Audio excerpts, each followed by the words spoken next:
3 years ago, Gordon and I happened to be at a wonderful conference on Star Island, where Gordon says he was the only theologian surrounded by 50 scientists, and I like to say he had us outnumbered, which he did.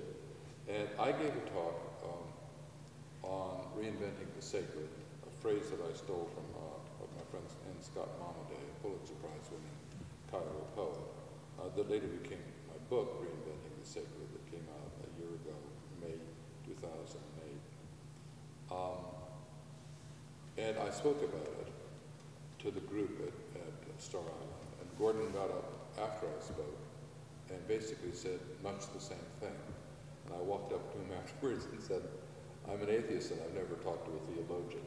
Since then we have discovered that we have profoundly overlapping views that are mutually supportive in wonderful ways. And because I wrote Reinventing the Sacred, knew Gordon, the dean here, William Graham, has been very supportive and has invited me to come and spend spring term here.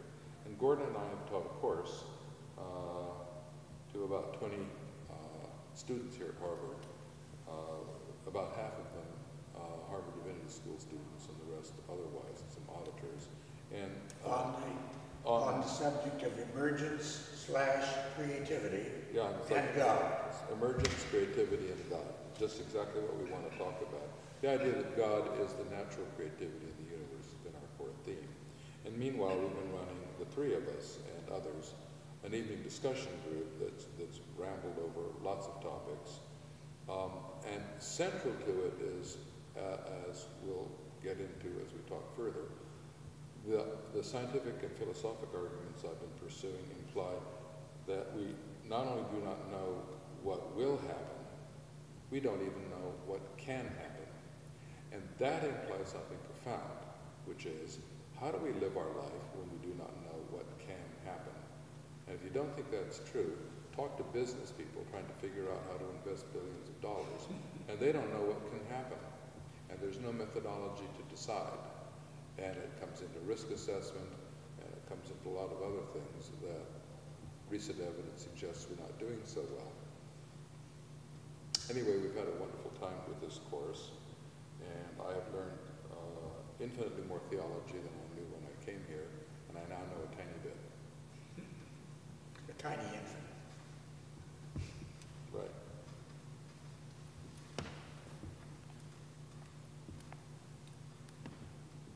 Stop. Okay.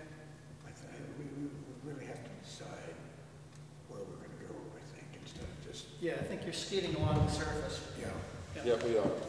So, So one choice that we've got is, I could set the stage for us by saying why it is that I think that the way, there's one choice.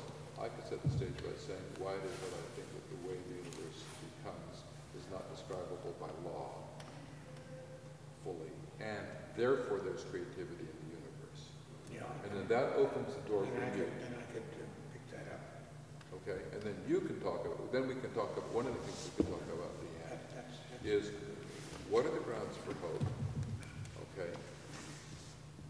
Okay, and there's another whole direction we can get into, which is a growing interest on my part, which is if we're not entailed by the fundamental laws of physics, the basement's gone out of our way of thinking of ourselves in the world, because we thought it would be a set of Russian dolls when the science of shell had been done. And if that's not true, and the biosphere is not entailed in its becoming by physics, nevertheless it's building the way it builds itself. So what's going on? It's one thing to criticize reductionism, it's another thing to say, and now what? So we might want to talk about that too. Right. So does all that sound? That all sounds good. Okay.